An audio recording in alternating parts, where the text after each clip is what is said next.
नमस्ते, कैसे हैं आप सभी? उम्मीद करती हूँ आप सब लोग बहुत अच्छे होंगे। आज मैं आप लोगों के लिए ये वीडियो इसलिए बना रही हूँ, ज़्यादा एक्सपीरियंस तो मुझे नहीं हुआ है, लेकिन मुझे जो भी एक्सपीरियंस हुआ है अपना काम करते-करते, मैं चाहती हूँ कि मुझे जो चीज़ों का तकलीफ़ों का सामना करना पड़े, वो अगर कोई भी दुकानदार कभी भी साड़ी का व्यापार करे, तो उसको वो उन चीज़ों की मुश्किलें ना हों। इसलिए मैं आप सभी लोगों के लिए आज ये वीडियो लेकर आई हूँ। जब भी आप कभी साड़ी परचेज़ करने के लिए जाते हैं, तो अगर आपका बजट ऐसा है कि आप थोड़ा ज़्यादा क्वांटिटी में परचेज़ करना चाहते हैं, तो आप यहाँ कहीं छोटे-छोटे होलसेलरों की बजाय आप सीधे सूरत में विज़िट करें। जब भी आप सूरत जाते हैं, तो सूरत जाने के बाद आपको रेलवे स्टेशन में गए, रेल ट्रेन से उतरे, ट्रेन के बाद जैसे ही आप रेलवे स्टेशन से बाहर निकलेंगे, वहाँ बहुत सारे ऑटो वाले आपको मिलेंगे। या फिर जब आप वहाँ से किसी भी ऑटो में बैठे और आप बोले कि हमें यहाँ तक छोड़ दीजिए, तो सामने से ऑटो वाले का रिप्लाई ज़रूर आएगा कि भैया आप यहाँ साड़ी की खरीदी करने के लिए आए हैं क्या?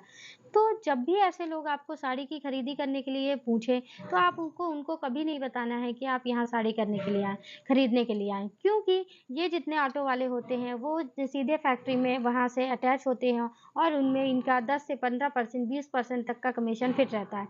हम भी जब सूरत गए थे पहली बार, हमें भी ऐसे लोग मिले थे और बहुत सारी सूरत में फैक्ट्रियाँ हैं, लेकिन वहाँ ये ऑटो वाले आपको वहाँ लेकर जाएँगे और कहेंगे कि यहाँ साड़ी ले लीजिए, तो वहाँ उनका कमीशन पहले से ही फिट रहता है। इसलिए जब भी आप कभी सूरत जाएँ, तो किसी दलाल के बीच में और किसी भी ऑटो वाले के चक्कर में ना फँसें। आप हमेशा पहले से रिसर्च करके जाएँ कि आपको कहाँ जाना है और किस तरह की साड़ियाँ लेनी है। और अगर आपका बजट कम का है, तो मेरा ये कहना है कि अगर आप कम बजट में साड़ी लेना चाह रहे हैं, तो आप यहीं कहीं आस-पास जो भी आपके एरिया के पास हो, जैसे सतना हो, कटनी हो, यहाँ से परचेज़ कर लीजिए। क्योंकि सूरत जाने का मतलब तब है कि आप किसी भी एक मैन्युफैक्चरर के पास या होलसेलर के पास बैठे, तो वहाँ आपका 1 लाख का बिल बनना है।